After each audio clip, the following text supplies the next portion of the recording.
Well, speaking of Blood Flow, what's this next movie? Yes, we've got the sequel to Bloodsport. So this is Bloodsport II from 1996. The story centers around a thief, Alex Cardo, who is betrayed by his partner in crime and is caught stealing an ancient sword. Alex is then imprisoned and attacked regularly. One of the prison guards, who goes by the name Demon, he takes plenty of opportunities to ensure Alex's time in prison is not pleasant. And then Alex is befriended by an old man who becomes his mentor and teaches him a superior fighting style. And then soon enough, Demon is invited to the Kumite, and with some outside help, Alex also gets released from prison to compete in that same tournament. And there's also this other subplot where he needs to retrieve the ancient sword that was stolen earlier in the movie.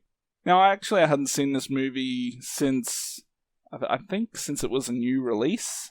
In fact, I can't even recall if I saw this one or if it was the other sequels, but I have to believe that I saw all of the sequels. I know I definitely saw some of them, and clearly it wasn't great enough for me to say, hey, I really want to see this again. But then again, I would have been a kid at that time. I probably was 12 years old. So who knows?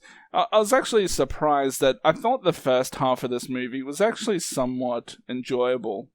Certainly not as good as the original Bloodsport, but I think Daniel Bernhardt, the guy playing Alex, the main character in the movie, he does okay in this movie. But the whole time I kept thinking, geez, he literally looks like he's trying to copy Van Damme, even though he's not playing the same character. Like, a lot of the mannerisms and the way he's talking, even the way he's kicking, and even the little, it all sounds like a copy of Van Damme's character from the first movie.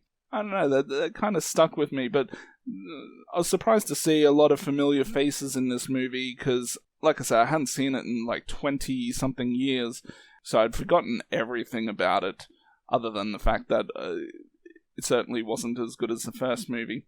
So I think Bloodsport was one of the first non-horror movies we spoke about way back in the first show, and I may have surprised people when I gave it a pretty high rating. I really enjoyed that movie, and this sequel in comparison seems like such a drop down. I mean, and maybe it's just because I watched a bad version of the movie, but this really seems just like a really shitty TV movie, that you might find on like late night TNT, and you flip off halfway through. It just, I don't know, so much of it. I mean, the fighting was enjoyable, as enjoyable as somewhat repetitive fighting can get. And some of the fighters were pretty interesting. That monkey guy annoyed the hell out of me, so I'm happy he lost his first round. But I know there's some decent characters here, but I don't know, just the movie as a whole felt so much worse. And also, I hated the whole framing thing. Like, oh, this is a person who is both bad and good, children. Like, it's just, it's so cringy. I couldn't take it. Yeah, the funny thing about this movie is the more and more it went along, the more and more it... I don't know if it was just copycatting the original movie or if it was trying to pay homage to it, but like you said, they've got like this Monkey Man type fighter who's like an even more ridiculous version of a fighter from the original movie who did have that similar type of monkey style. There's also a scene in which Demon, the main bad guy fighter in the movie, he kills someone, and a very similar reaction to Chong Li in the first movie, how everyone turned his back on him. And actually, I just want to say one quick thing. Demon, that guy was one of the most ridiculous antagonists I've ever seen. Like, all he does is doing that arm thing. Yeah, hey, look at me. Like, that's all he ever did, with that stupid smile on his face. I just hated that guy so much. But, I mean, he was just so ridiculous. Yeah, I mean, I've seen him in a couple of things before. I think it was in that Bruce Lee movie with who was it? I forget the guy's name now. Is it Jason Scott Lee? Yeah. Anyways, I'm not even sure if I remember his name, if that was it. But anyways, I think he's okay in the movie. He's certainly like a cheaper version of a Chong Li, clearly. Really, everyone in this movie is a cheaper version of a similar type character from the first movie. I mean, there's a number of different people in here that are recognizable to me. Obviously, Pat Morita, we all know him from Karate Kid and some other movies. We see Donald Gibb return, which is kind of nice, but doesn't have the same impact he had on the first movie. But it's nice to see him in this movie. He adds a little bit of a comedic value, I guess.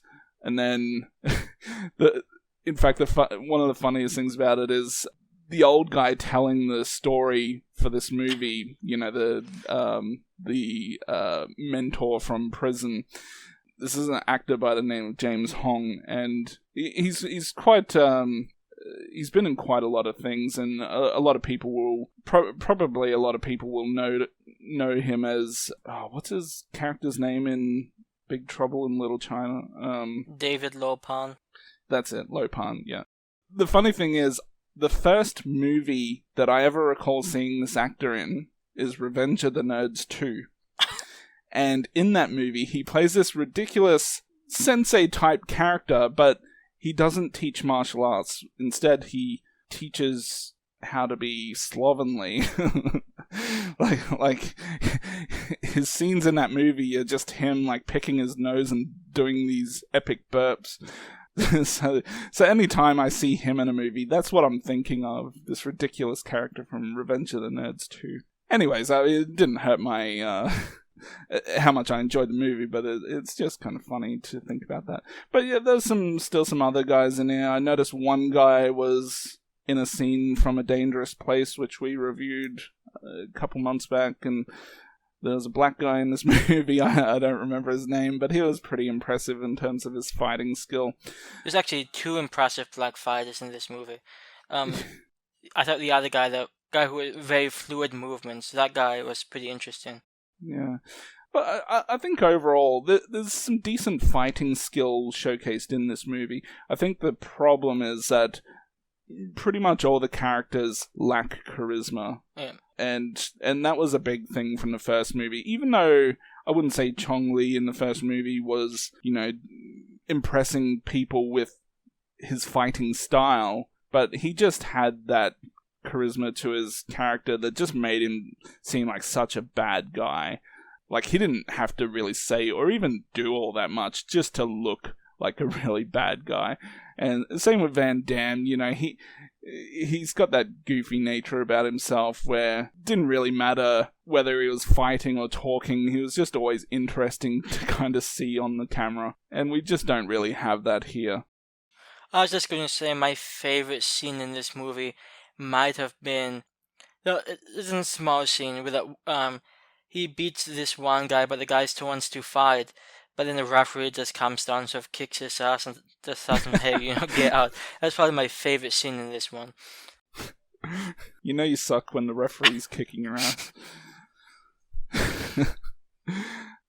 I mean, the music in this movie, it's pretty generic stuff. I thought the original movie had some decent tunes, and this one didn't really have any that stood out. It just hit me that when I was watching the beginning of this movie, I thought I was watching like a TV remake of The Shawshank Redemption. I just this guy getting taken to prison, and it seemed like some prison drama for a bit, and it's just I think we can maybe both agree that the whole subplot with the getting the sword back was not that great, and I think it was really a mistake to have the whole framing sequence. I don't really think that added anything to the movie, and just made the ending like even worse. Like, oh, did they kiss? And then they kissed. Oh God. You loved it. That's exactly what I'm feeling right now. I liked seeing Gibb's character coming back. I just wish he had actually been a fighter and not just punch. So I wish he did a bit more.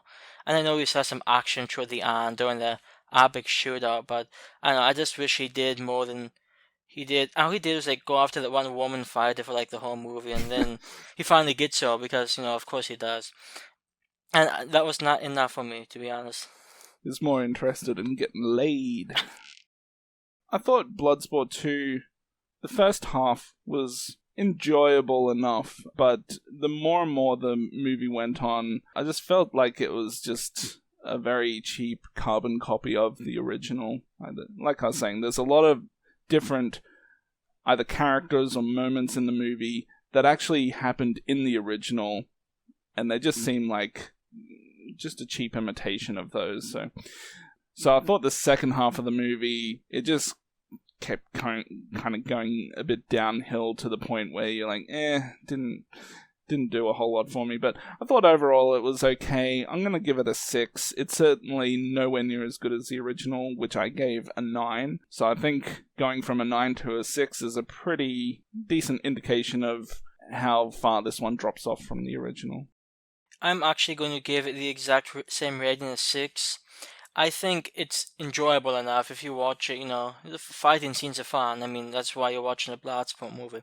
It's just, like Chucky says, if you've seen the first movie, there's really no reason to see this one.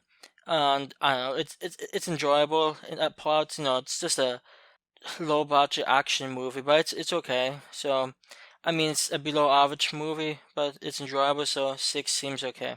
And until...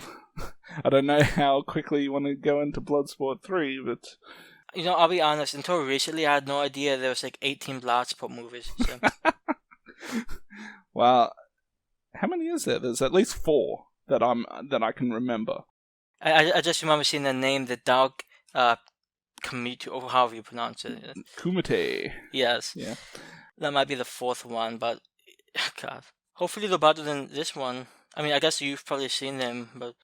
Yeah, like I said, I've seen a couple of them, but they're all back in like the 90s when I saw them, so I haven't really seen any of them since then outside of the original, which I watch somewhat regularly. That is not particularly encouraging.